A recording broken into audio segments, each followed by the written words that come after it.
Welcome back to full stock web development series. ఈ సిరీస్లో మనం ఏంటంటే ఇప్పటిదాకా పోర్ట్ఫోలియో వెబ్సైట్ డిజైన్ చేసుకున్నాం కదా. సో దాంట్లో జావా స్క్రిప్ట్ అప్లై చేయాలంటే ముందుగా మనం జావా స్క్రిప్ట్ బేసిక్స్ చూసి ఆ తర్వాత దాంట్లో ఆ పోర్ట్ఫోలియో వెబ్సైట్లో ఎక్కడెక్కడ మనం జావా స్క్రిప్ట్ని ఇంప్లిమెంట్ చేయొచ్చు అనేది చూద్దాం. ఓకేనా? సో ఫస్ట్గా బేసిక్స్ కవర్ చేసుకుంటూ వెళ్దాం. నేను మనకి సిఎస్ఎస్లో ఇంటర్నల్, ఎక్స్టర్నల్, ఇన్లైన్ సిఎస్ఎస్ ఎలా ఉందో జావా స్క్రిప్ట్ కూడా అలానే ఉంటుంది. ఎక్స్టర్నల్, ఇంటర్నల్ అండ్ ఇన్లైన్ అన్నమాట. సో ఇక్కడ మీకు ఫస్ట్ ఇన్లైన్ జావా స్క్రిప్ట్ చూపిస్తాను. సో నేను ఇక్కడ ఒక బటన్ తీసుకున్నాను, దీనికి ఒక స్టైలింగ్ ఇచ్చుకున్నాను. ఒకసారి లైవ్ ప్రివ్యూ చేసుకుందాం. సో ఈ విధంగా ఉంది. ఇప్పుడు ఇక్కడ ఏం లేదు కదా, ఏం ఫంక్షన్ అప్లై అవ్వట్లేదు.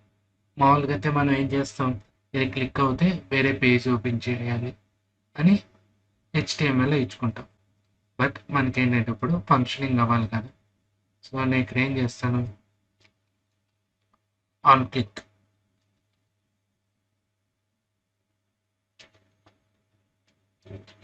క్లిక్ అని ఒక ఫంక్షన్ ఇచ్చుకుంటాను.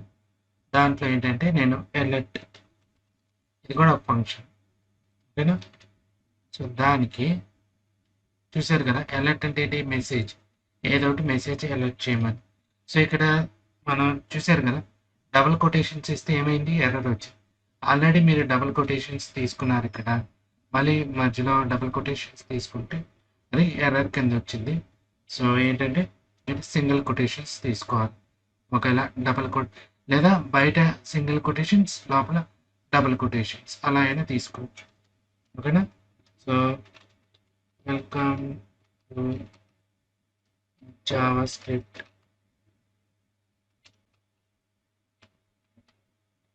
సిరీస్ ఇలా పెట్టాను. సో మనకి బటన్ క్లిక్ అవగానే ఒక పాపప్ ఓపెన్ అయ్యింది అనమాట. చూద్దాం. సో ఇక్కడ క్లిక్ మీ ఉందిగా, దాన్ని క్లిక్ చేసి చూసారు కదా, వెల్కమ్ టు జావాస్క్రిప్ట్ మెసేజ్ అని వచ్చింది. ఇలా ఎన్నిసార్లు అయినా క్లిక్ చేయండి, ఇలా వచ్చింది. సో ఇది ఇన్లైన్ జావాస్క్రిప్ట్. అదే మీరు ఇంటర్నల్ అనుకోండి, సేమ్ ఇదే ఇద్దాం.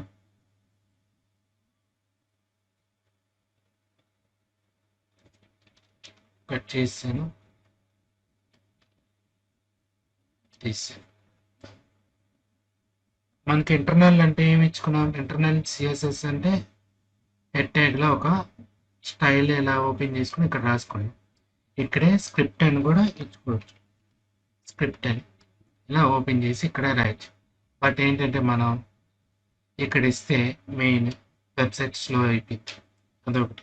అందుకే వర్డ్ ప్రెస్ అనేది స్లో డౌన్గా ఎందుకు ఉంటుంది తెలుసా? వర్డ్ ప్రెస్లో మనం ప్లగిన్స్ యాడ్ చేస్తూ ఉంటాం.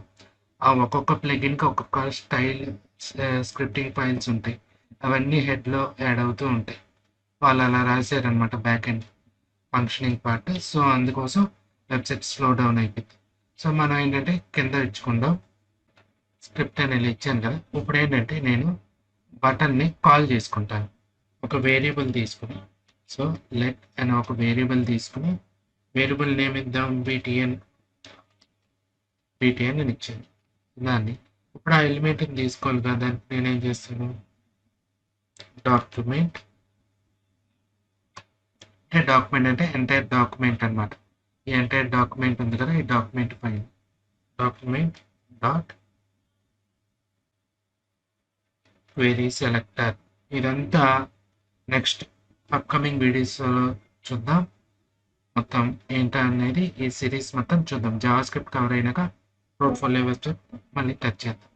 ఓకేనా? సో ఇక్కడ క్వెరీ సెలెక్టర్లో మనకి ఏం కావాలి, బటన్, కొటేషన్స్ ఇవన్నీ బటన్. ఓకేనా? ఇలా ఇచ్చుకున్నాను. ఇప్పుడు నేను అది కాల్ చేసుకుంటాను. ఇప్పుడు btn dot add event listener ఇందాక ఆన్ క్లిక్ ఇచ్చుకున్నాక ఇక్కడ ఈవెంట్ లిజనర్ యాడ్ చేస్తాం. ఇక్కడ ఏంటంటే ఫస్ట్ది ఈ ఫంక్షన్ ఏం అవ్వాలి అంటే క్లిక్. సో క్లిక్ అయినప్పుడు నాకు ఈ ఫంక్షన్ వర్కౌట్ అవ్వాలి అని ఇక్కడ ఇది మనం ఇచ్చేది. ఇప్పుడు దీంట్లో ఏమి ఇస్తాను, అలర్ట్ అని ఎందుకు ఇచ్చుకున్నాం కదా, అదే ఇచ్చాను. ఎండ్లో ఒక సెమీకోలన్, కింద కూడా ఒక సెమీకోలన్. సేవ్ చేసి ఇప్పుడు చూద్దాం ఏమైంది. చూసారు కదా, సేమ్ ఇందాక వర్క్ అయినట్టే అయింది. ఇదేంటి ఇంటర్నల్, ఓకేనా, చూడండి. సో ఇప్పుడు ఇదే పార్ట్ తీసుకెళ్ళి ఎక్స్టర్నల్లో ఇవ్వండి. ఎక్స్టర్నల్ అంటే ఏంటి, వేరే ఫైల్ క్రియేట్ చేసుకుంటాం. కట్ చేసుకున్నాను దీన్ని, అండ్ ఇక్కడ మనం వేరే ఫైల్ క్రియేట్ చేద్దాం. జేఎస్ నోట్ అని డాట్ ఎక్స్టెన్షన్ ఏంటి డాట్ జేఎస్, జావా స్క్రిప్ట్ ఫైల్కి డాట్ జేఎస్, హెచ్టిఎంఎల్కి డాట్ హెచ్టిఎంఎల్, సిఎస్ఎస్కి డాట్ సిఎస్ఎస్. అర్థమైందా? సో ఇలా ఇచ్చుకున్నాను, దీంట్లో పేస్ట్ చేద్దాం. ఓకేనా, సేవ్ చేశాను కదా, ఇప్పుడు చూద్దాం ఏమైంది. వర్క్ అవట్లేదు, ఎందుకని మనం లింకప్ చేయలేదు. సో ఆ లింకప్ చేయడానికి ఇందాక ఇక్కడ ఎలా ఇచ్చుకున్నాం కదా స్క్రిప్ట్, ఇలా కాకుండా ఇప్పుడు స్క్రిప్ట్ ఎస్ఆర్సి అని ఉంది చూసారు కింద, అది సెలెక్ట్ చేయండి. ఇప్పుడు ఇక్కడ ఆ జావా స్క్రిప్ట్ ఫైల్ని ఇచ్చుకోండి.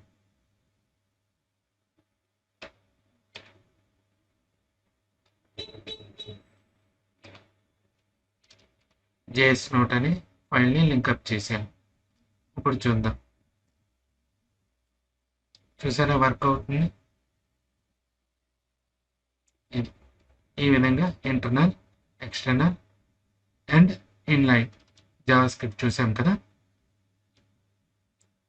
సో ఎంటైర్ సిరీస్లో జావా స్క్రిప్ట్ టాపిక్స్ మనం ఏమేమి కవర్ చేస్తామంటే variables, data types, operators, controllers, arrays, methods, functions, objects and down, ఇవన్నీ కవర్ చేసుకుంటూ లైవ్ ఎగ్జాంపుల్స్తో మీకు అన్నీ ఎక్స్ప్లెయిన్ చేస్తాను. ఆల్రెడీ ఫుల్ స్టాక్ సిరీస్లో మనం HTML, CSS చూసాంగా, వేరే వేరే ఎగ్జాంపుల్స్ తీసుకుని అలాగే ఇవి కూడా ప్రాక్టికల్గా మీకు ఎలా ఇంప్లిమెంట్ చేయాలనేది చూపిస్తాను. సో ఏమైనా డౌట్స్ ఉంటే కామెంట్ చేయండి, లైక్ చేయండి, సబ్స్క్రైబ్ చేయండి, మీ ఫ్రెండ్స్కి షేర్ చేయండి. See you next video, bye.